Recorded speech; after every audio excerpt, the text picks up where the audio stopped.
Haleluya. Terima kasih Tuhan buat kehadiran-Mu di bumi ini. Seorang anak telah lahir, putra diberikan untuk kami. Dan lambang pemerintahan ada di atas bahu-Mu Tuhan. Itu sebabnya Engkau disebut penasehat ajaib, Allah yang perkasa, Bapa yang kekal, bahkan Engkau adalah Raja damai bagi setiap kehidupan kami. Tuhan, terima kasih buat musim yang indah ini.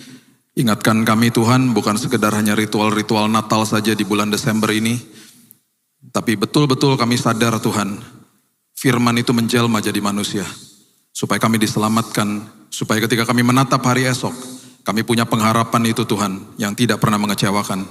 Kehidupan kami dijamin penuh sama Tuhan, kekekalan ada di genggaman tangan-tangan kami, orang-orang percaya.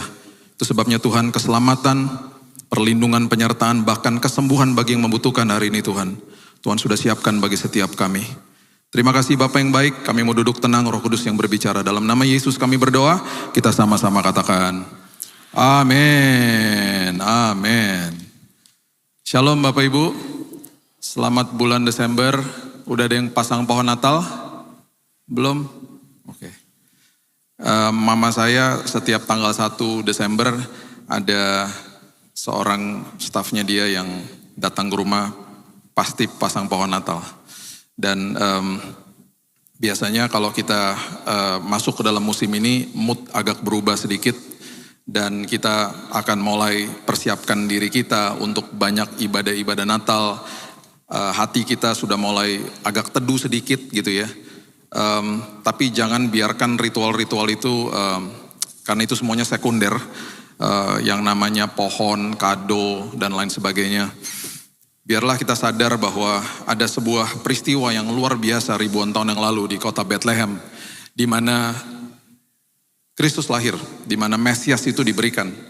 Mesias itu dalam bahasa Ibraninya adalah the anointed one, di dalam bahasa Yunaninya disebut Kristus, Kristo. Nah, ada sebuah nubuatan dan bahkan ada 300 nubuatan di perjanjian lama yang mengacu kepada kehadiran Yesus pada saat itu.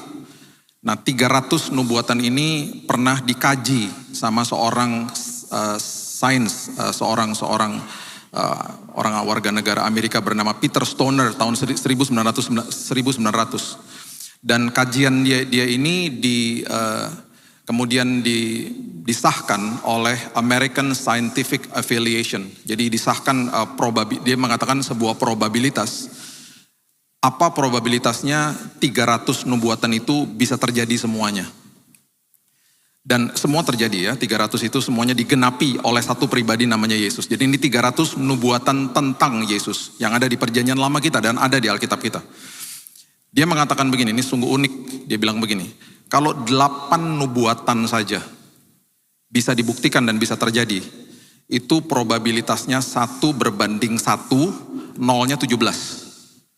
Jadi itu bisa kalau 1 berbanding 1, nolnya 17, itu coins bisa menutupi provinsi Texas di Amerika itu beberapa lapis. Jadi segitu banyaknya, dan dia sedang menggambarkan kepada kita hampir gak mungkin lah, 8 aja tuh hampir gak mungkin probabilitasnya.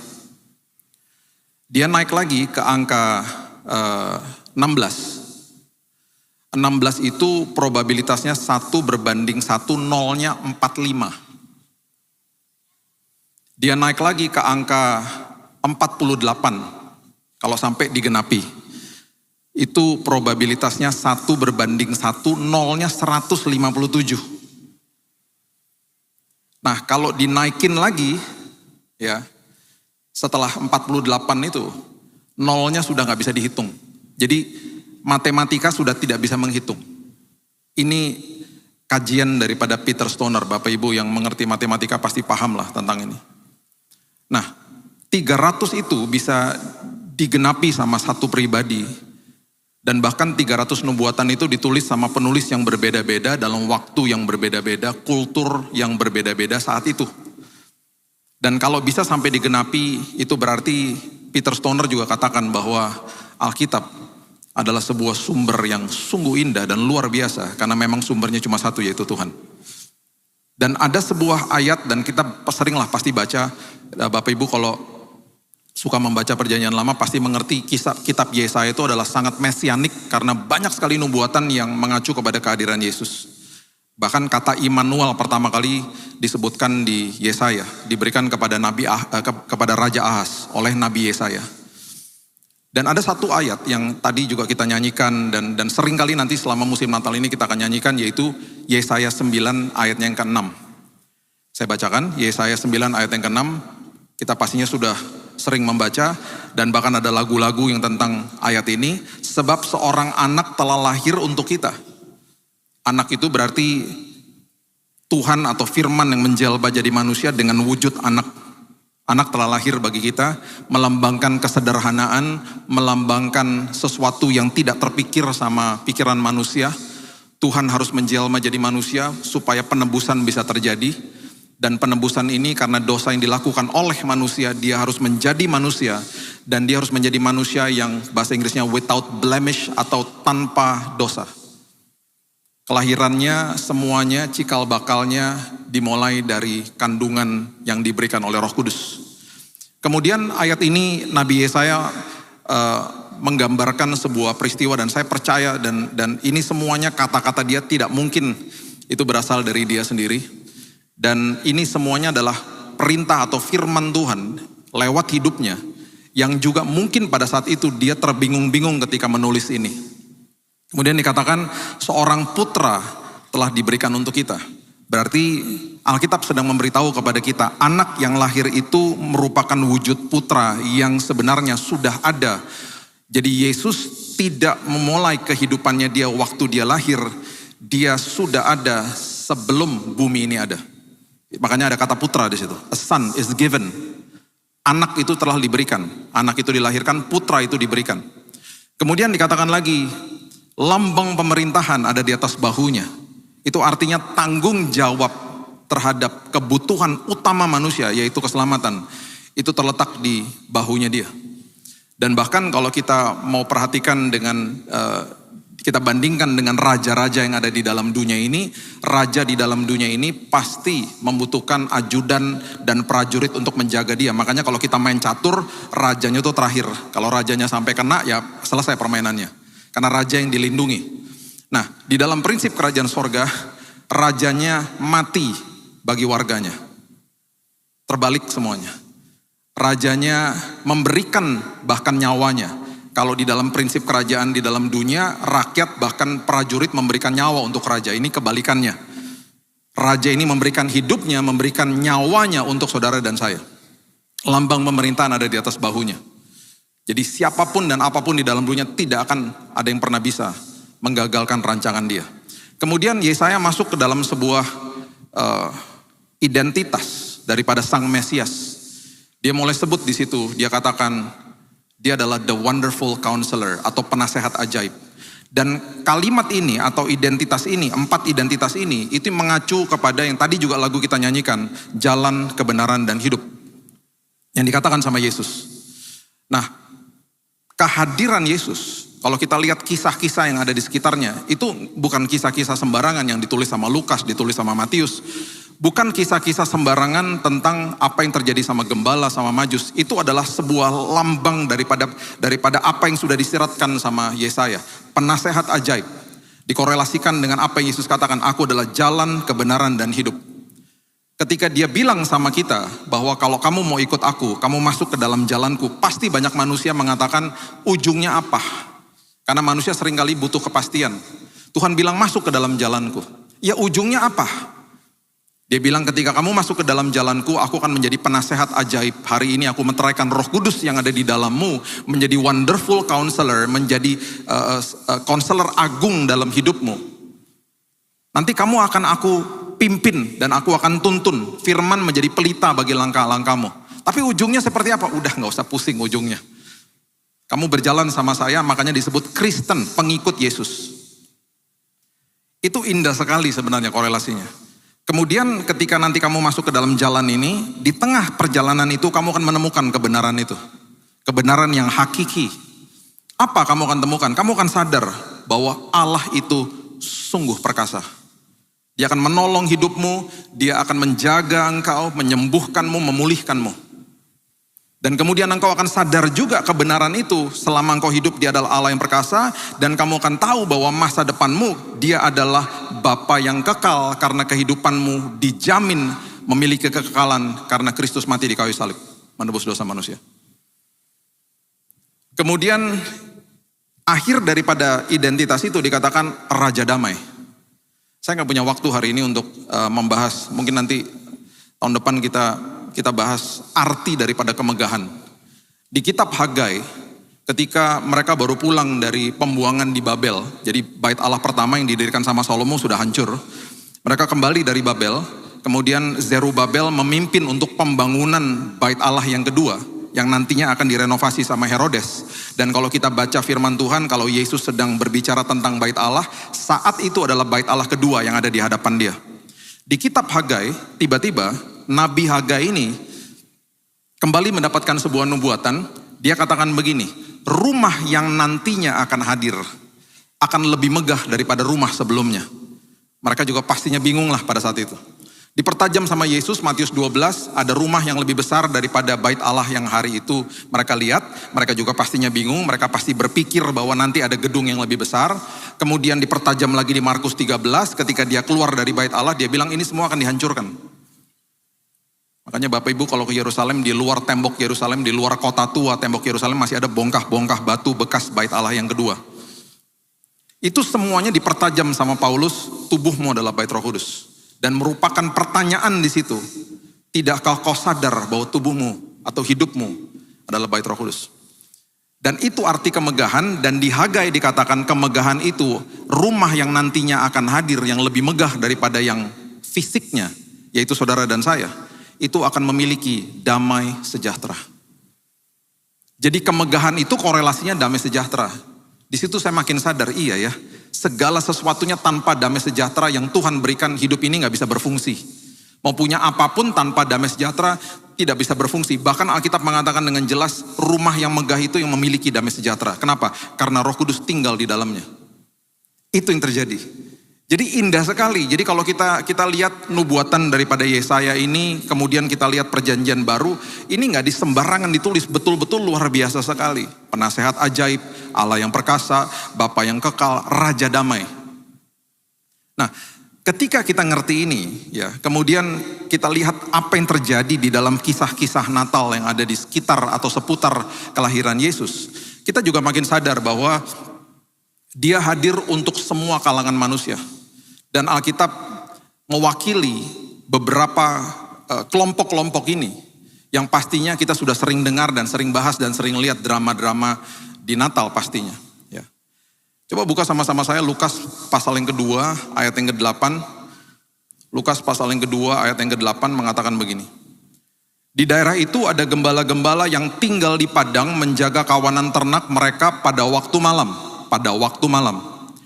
Tiba-tiba berdirilah seorang malaikat Tuhan di dekat mereka dan kemuliaan Tuhan bersinar meliputi mereka dan mereka sangat ketakutan.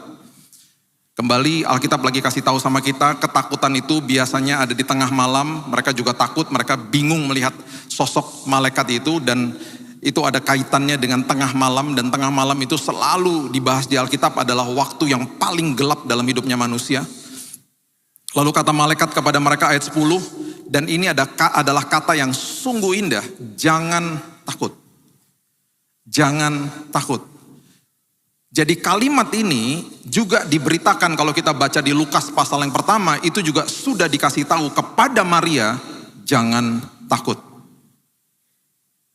Jadi kehadiran dia itu sudah memberitakan kepada kita, jangan takut. Sebab sesungguhnya aku memberitakan kepadamu kesukaan besar untuk seluruh bangsa. Good news for all people, buat semua orang. Berarti apa? Kalau sampai Alkitab mendokumentasikan ini, berarti tugas dan tanggung jawab kita. Karena banyak orang di sekitar kita gak akan punya kesempatan baca Alkitab atau tidak mau baca Alkitab. Tetapi justru jadilah Alkitab bagi mereka dengan tindakan dan perbuatanmu. Khususnya kepada orang ring satumu, yaitu keluargamu. Saya selalu katakan, jangan tuntut orang lain. Jadilah orang yang tepat bagi mereka. Tapi dia nyebelin Pak, itu bagus buat kita. Kita perlu orang-orang seperti begitu supaya kita bisa mempraktekkan kasih dalam hidup kita. Karena kehidupan ini sementara dan kita harus menjadi lembaran terbukanya bagi mereka. Dan Alkitab dengan jelas mengatakan, tidak tahukah bahwa hidupmu atau tubuhmu adalah bait Roh Kudus? Tidak tahukah bahwa engkau adalah milik Tuhan? Engkau bukan milikmu sendiri. Jadi memang itulah kehidupan kekristenan.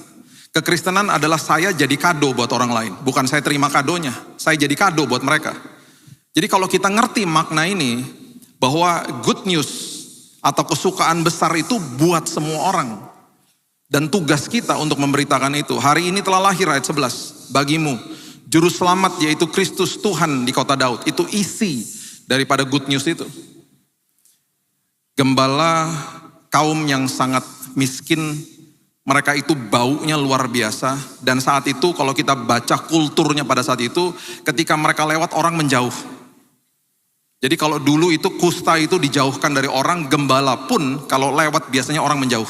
Karena bau. Dan Tuhan hadir dalam kehidupan orang-orang seperti ini.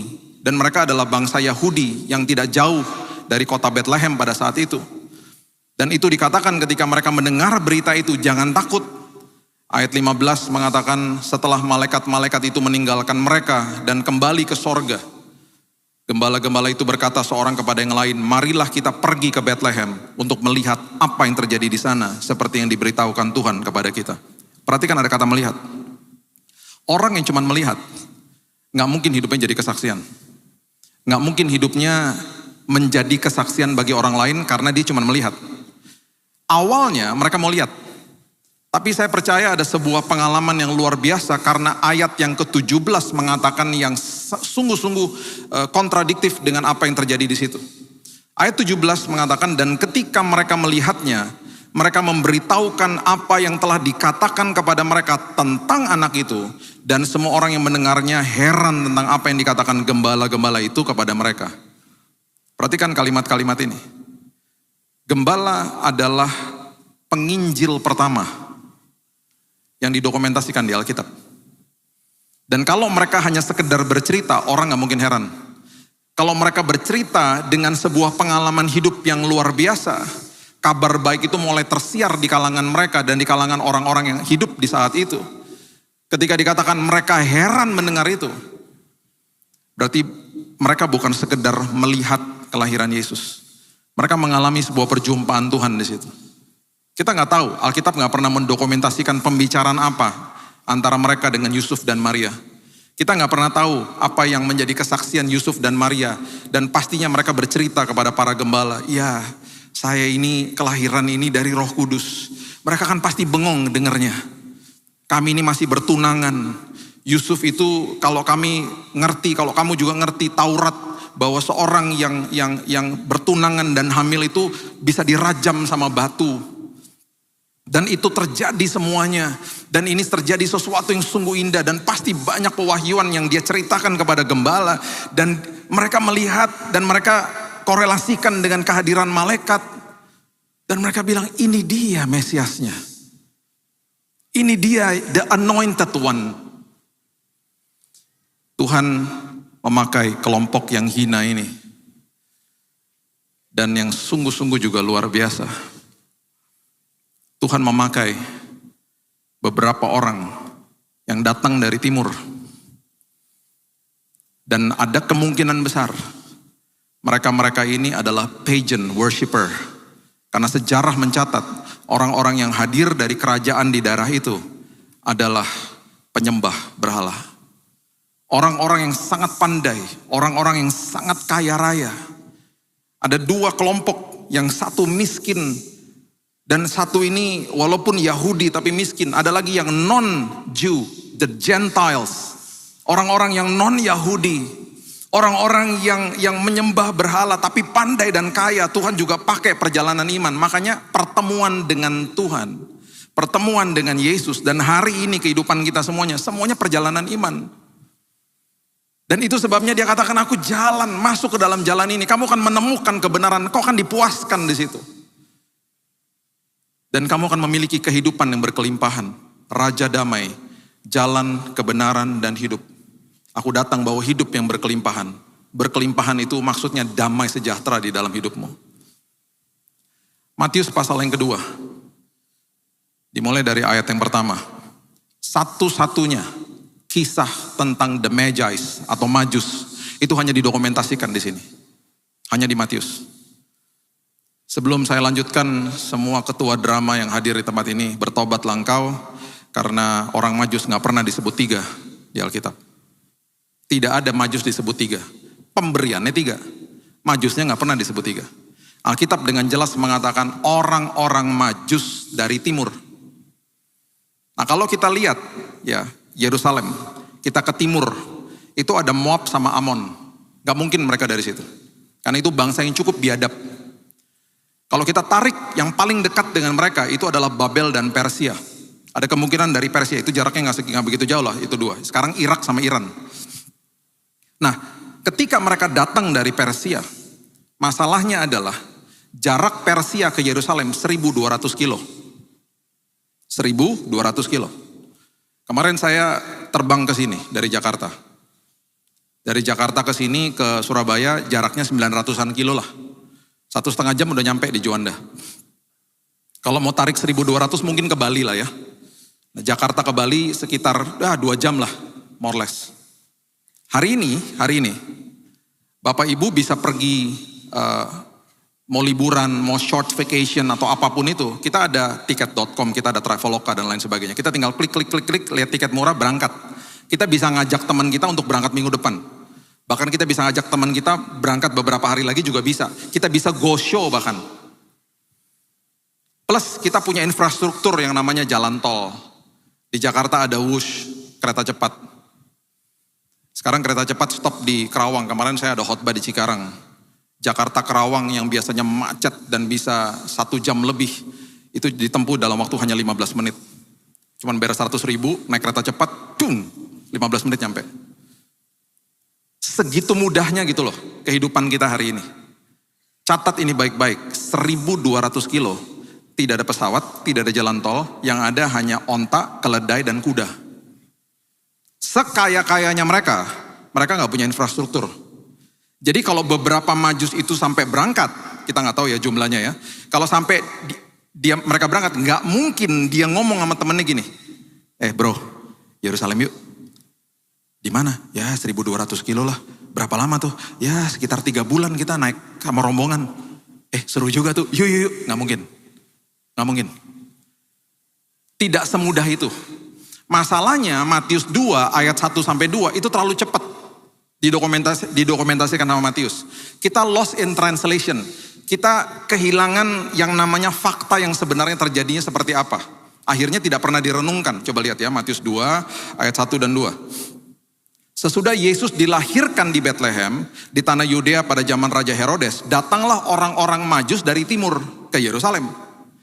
Dan bertanya-tanya di manakah dia raja orang Yahudi yang baru dilahirkan itu, kami telah melihat bintangnya di timur dan kami datang untuk menyembah dia. Nah, melihat bintang di timur, itu gak mungkin juga cuman gini, lihat bintang, oh ada raja baru lahir, yuk ke Yerusalem. Gak mungkin juga. Ada sebuah pernyataan Tuhan pasti dalam hidup mereka, karena mereka adalah orang yang penuh dengan kalkulasi. Sekali lagi, kalau kita baca buku-buku yang mengarah kepada sejarah pada saat itu, perjalanan mereka 1.200 kilo itu memakan waktu paling cepat 3 bulan. 3 bulan. Dan kalau kita lihat sejarah-sejarah pada saat itu, satu raja kalau berangkat dari saat itu rombongannya 40. Jadi kalau ketua drama mau taruh orang Majusnya 3, oke lah, kita nggak tahu jumlahnya. Kalau mau taruh 3 di mimbar, berarti harus ada berapa orang di situ? 120. Saya kasih tahu fakta ini sama beberapa gereja, pagelaran Majus dibatalkan. Karena mereka bilang gini, Pak, 3 Majus aja bajunya dijahit mahal. 120 kas gereja tekor, Pak. Jadi saya bilang gak pernah disebut 3, Pak, Bu, gak pernah. Dan perjalanan mereka ke sana itu kalau tidak ada perjumpaan dengan Tuhan, catat itu baik-baik, gak mungkin. Jalan ke Yerusalem. Mereka gak tahu loh ujungnya seperti apa. Aku akan nasihati kamu. Nanti kamu akan ke sana, kamu akan menemukan kebenaran. Karena di tengah-tengah perjalanan aku akan sediakan orang yang tepat, kesempatan yang tepat untuk membawa kamu kepada tujuan yang tepat. Mereka dibawa ke istananya Herodes. Mereka nggak pernah tahu. Dan ini yang harus kita pikirkan baik-baik. Ketika mereka berangkat segitu jauh Bapak Ibu, mereka tidak pernah tahu bahwa mereka harus ke Bethlehem. Coba bayangin, nggak pernah tahu. Jadi ini kisah di seputar Natal dengan nubuatan yang sudah terjadi, dahsyat. Dahsyat. Semuanya nubuatannya dengan perjalanan iman mereka yang ada di seputar kelahiran Yesus luar biasa. Dan persiapan logistiknya mereka kalau mereka mau berangkat itu sekitar 1 bulan. Karena mereka harus siapin makanan buat mereka, tenda buat mereka untuk nginap. Kan gak ada rest area. Kan gak ada hotel. Mereka pakai tenda lah. Belum lagi pakannya buat hewan-hewan mereka. Buat ajudan-ajudannya mereka. Dan kedengarannya sangat-sangat kelihatan bodoh sekali. Seorang raja yang kaya dan pandai ini ketika berjalan ajudannya kan nanya semuanya. Bos mau kemana bos? Nggak tahu. Dan coba pikirkan baik-baik, mereka sudah biasa mengunjungi kerajaan lain yang namanya kunjungan kerajaan. Di mana rajanya itu punya istana. Dan ada kemungkinan besar mereka nggak pernah tahu bahwa raja orang Yahudi yang baru dilahirkan ini ternyata ada di sebuah palungan. Mereka mungkin nggak tahu. Mereka cuma mau tanya aja, bisa bayangkan nggak kalau mereka setelah 3 bulan sampai di Herodes. Dan Herodes bilang gini, nggak ada. Raja orang Yahudi di mana? Pulanglah 120 itu. Jadi ini kan bukan perjalanan sembarangan. Dan ketika dia ngomong sama temannya dan ngajak temannya, ini tafsiran saya, ada kemungkinan besar seperti begini. Mereka kan dapat penglihatan Tuhan ya. Sehingga mereka ini yang non-Jew, orang yang bukan Yahudi, yang ada kemungkinan juga mereka penyembah berhala. Kalau nggak dapat perjumpaan sama Tuhan, nggak mungkin lah mereka berangkat. Dan waktu mereka ajak temannya, tidak semudah itu. Ada kemungkinan besar ketika mereka mengadakan kunjungan kerajaan kepada temannya, mereka ada kemungkinan ngomong begini sama temannya, bro, boleh gak istri lu keluarin dulu dari ruangan ini, gue mau ngomong 4 mata nih. Ini agak-agak konyol nih ya, jangan ketawain ya. Aku nih dapat perjumpaan nih sama Tuhan, konfirmasinya bintang. Aku harus pergi 1.200 kilo ke Yerusalem, bawa rombongan. Terus temannya bilang, mau kemana? Aku dapat suara di sini, aku dapat penglihatan mungkin, dia bilang. Bahwa ada seorang raja Yahudi baru lahir tapi aku nggak tahu di mana. Kita ke Yerusalem aja nanyanya di sana. Ada kemungkinan besar temannya ngomong gini, aku juga dapat penglihatan yang sama dan aku nggak berani kasih tahu siapa-siapa. Ada kemungkinan besar beberapa dari mereka mendapatkan perjumpaan Tuhan dan mereka akhirnya sepakat untuk berangkat. Persiapan logistik mereka itu sekitar 1 bulan. Perjalanan 3 bulan. Dan itu sebabnya ketika kita membaca ayat yang kedua, seringkali kita nggak lihat fakta-fakta di belakang ini. Itu perjalanan iman yang luar biasa. Jalan dan engkau akan menemukan kebenaran. Mereka pertamanya pasti terkejut ketika Raja Herodes ayat 3 mengatakan mendengar hal itu dan terkejutlah ia beserta seluruh Yerusalem. Terkejutlah. Hah, Raja orang Yahudi di mana? Ditanyain sama semua Yerusalem. Yerusalem bingung, nggak ada. Ayat 4. Itu adalah hikmat Tuhan. Tuhan bisa pakai orang sejahat Herodes. Tuhan bisa pakai siapa saja dalam hidupmu untuk mendatangkan kebaikan bagi engkau. Tuhan pakai Herodes dan Tuhan berikan hikmat kepada dia sehingga ayat 4 yang terjadi adalah begini. Maka dikumpulkannya semua imam kepala dan ahli Taurat bangsa Yahudi. Lalu diminta keterangan dari mereka, di mana Mesias itu dilahirkan, di mana the anointed one, di mana sang Mesias itu dilahirkan. Itu kalau nggak dapat hikmat dari Tuhan nggak mungkin. Dia tanya sama ahli Taurat sama imam-imam kepala. Dia bilang apa? Pastinya bilang ini, tolong kamu masuk ke dalam ruangan. Tolong kamu buka gulungan-gulungan kitab nabi yang ada di Alkitab kita perjanjian lama. Tolong kamu lihat nubuatan mana yang mengacu kepada hari ini, yang menyatakan bahwa ada seorang Mesias yang lahir. Mereka masuk ke dalam ruangan itu dan bisa bayangkan 120 rombongan ini nervousnya luar biasa. Karena kalau sampai mereka keluar dari kamar dan mereka katakan tidak ada, pulang Bapak Ibu. Pulang mereka. Ayat yang kelima, saya percaya ini sebuah teriakan. Saya percaya mereka begitu gembira. Karena mereka keluar dari ruangan itu, mereka pasti teriak, mereka bilang, bos, ketemu bos. Di Mika pasal yang kelima ayat yang kedua, dan itu ada di Alkitab kita. Mereka bilang di Bethlehem, jaraknya cuma 8 kilo dari Yerusalem. Di tanah Yudea, karena demikian ada tertulis dalam kitab Nabi. Dia bacakan Mika pasal yang kelima ayat yang kedua yang dikutip di Alkitab kita. Dikatakan engkau Bethlehem tanah Yehuda. Engkau sekali-kali bukanlah yang terkecil di antara mereka yang memerintah Yehuda. Karena daripadamu akan bangkit seorang pemimpin yang akan mengembalakan umatku Israel. Itu salah satu nubuatan yang tadi saya katakan. Yang digenapi. Dari 300 nubuatan itu mereka bacakan kepada Raja Herodes dan kepada para majus. Bisa bayangkan gak 120 rombongan itu jingkrak-jingkrak. Dan mereka tanya di mana Yerusalem, di mana Bethlehem? 8 kilo arah sana.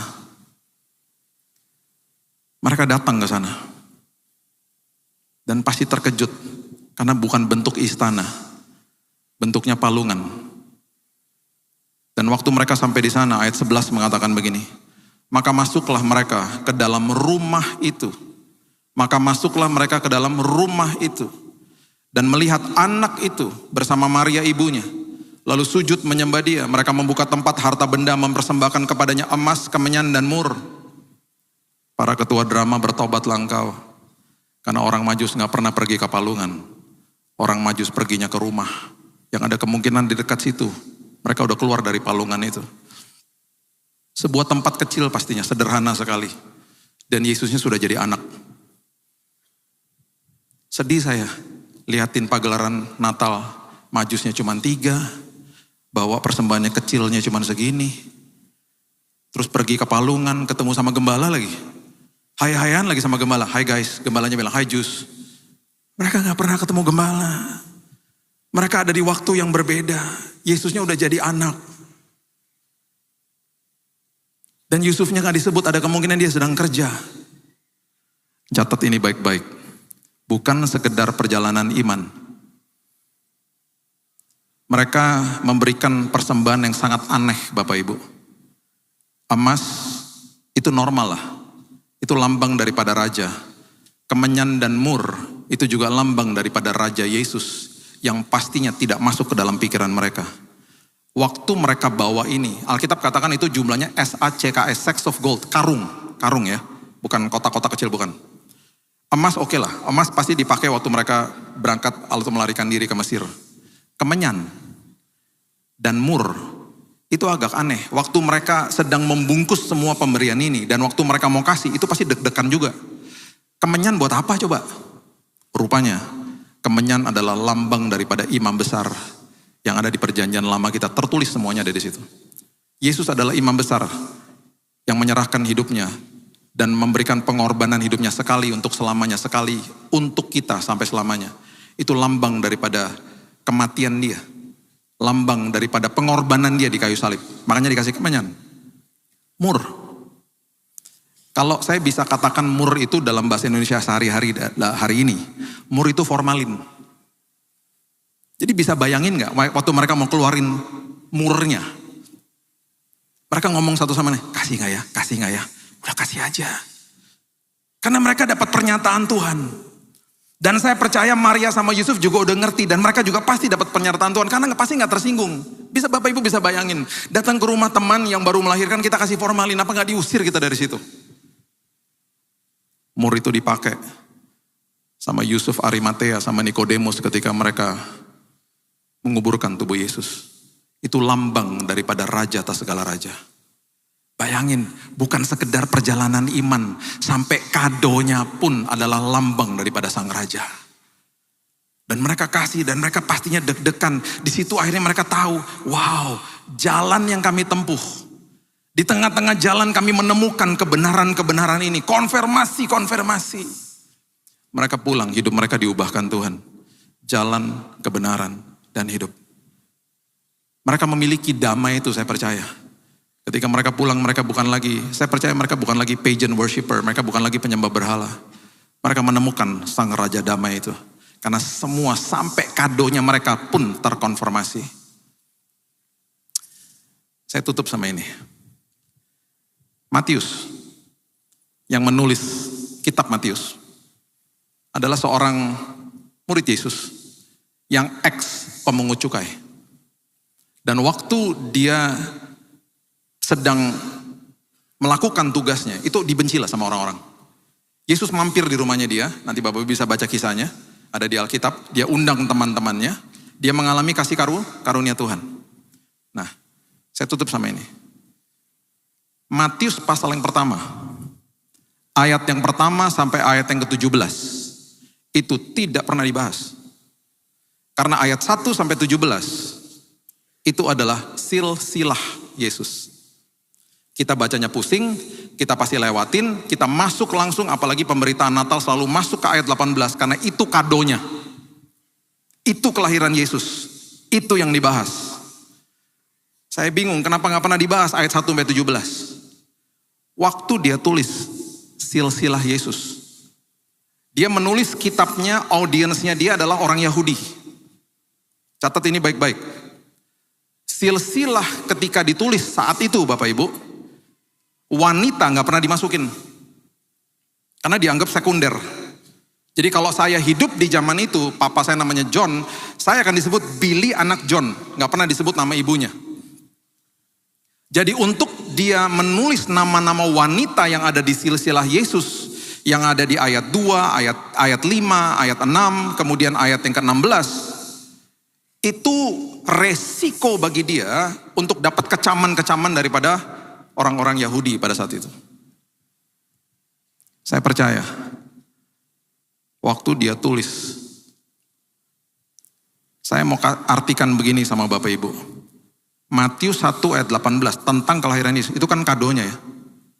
Matius 1 ayat 1 sampai 17, itu bungkusan kadonya.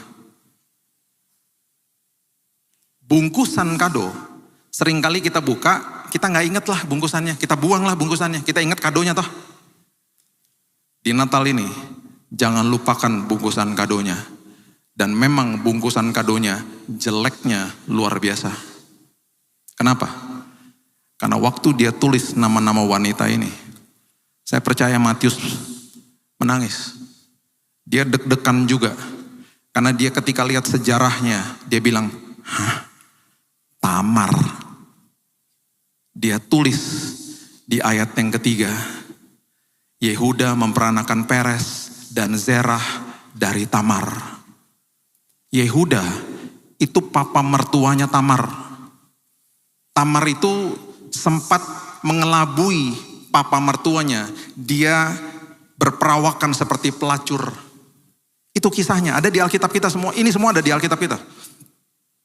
Waktu dia masukin Tamar, wah, ini anak mantu tidur sama mertuanya, punya anak, silsilah Yesus toh. Dia masukin nama dia. Dengan mungkin banyak tuduhan di kepalanya, aku dikecam nih pasti sama orang-orang Yahudi. Dia bodoh amat, dia bilang bodoh amat deh. Karena dia terima aku, karena aku diterima, dia masuk ke dalam rumahku. Aku menjadi pengikut dia. Orang harus tahu. Kemudian dia tulis lagi, dia ketemu nama berikutnya. Dia pasti terkaget-kaget lagi. Rahab.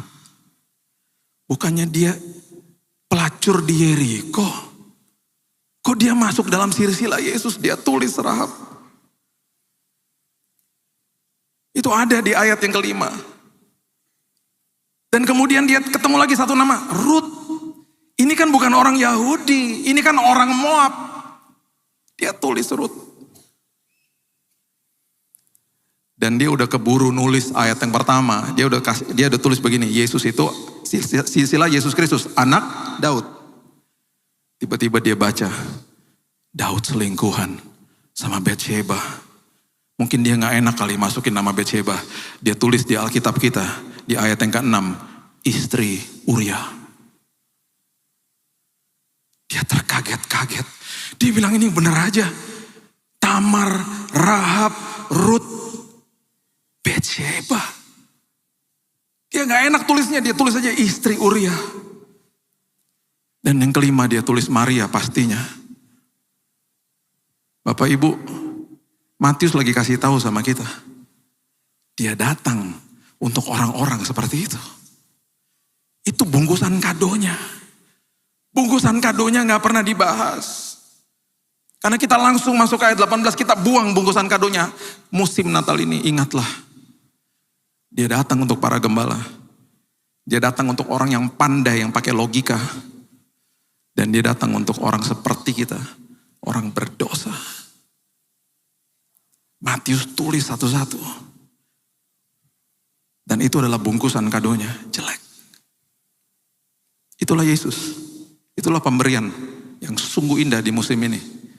Saya percaya sebentar kita akan membuka pintu tulisannya 2026. Perjalanan iman kita terus berlangsung. Saya berdoa, Bapak Ibu dipertemukan dengan orang yang tepat, dengan kesempatan yang tepat. Engkau akan katakan, inilah jalan kebenaran. Dan aku memiliki kehidupan yang penuh dengan damai sejahtera. Yes, berikan tepuk tangan kita untuk Raja segala Raja. Haleluya. Haleluya. Terima kasih Tuhan buat kado terindah bagi hidup kami. Terima kasih. Engkau adalah penasehat ajaib, Allah yang perkasa, Bapa yang kekal, dan Raja damai bagi kami. Anak itu telah lahir, putra itu diberikan, dan lambang pemerintahan ada di atas bahunya. Itu sebabnya kami berdiri seperti Paulus katakan, bermegah justru ketika ada masalah. Karena kami tahu Yesus ada di pihak kami. Engkau datang bagi orang-orang seperti ini Tuhan. Dan kami barusan melihat bungkusan kadonya Tuhan. Gak bagus. Tapi justru Engkau datang untuk orang-orang seperti kami. Engkau melayakkan kami dan sudah melayakkan kami di kayu salib. Dan kami mengucap syukur buat hari yang indah ini. Buat perjalanan iman kami. Karena ujung daripada itu semuanya, kami akan menikmati damai sejahtera dalam hidup kami. Kami akan mengakhiri tahun ini dengan kebenaran ini. Dan kami akan masuk ke dalam tahun yang baru. Dengan semangat yang baru Tuhan. Karena kami tahu bahwa Tuhan di pihak kami dan perjalanan iman kami selalu membawa kebaikan bagi setiap kami. Doa saya Tuhan hari ini yang sakit disembuhkan, yang berbeban berat hari ini pemulihan sudah terjadi. Karena kado terindah sudah diberikan dan kami mau jadi kado bagi orang lain. Di dalam nama Tuhan Yesus aku berdoa dan mengucap syukur, kita sama-sama katakan amin.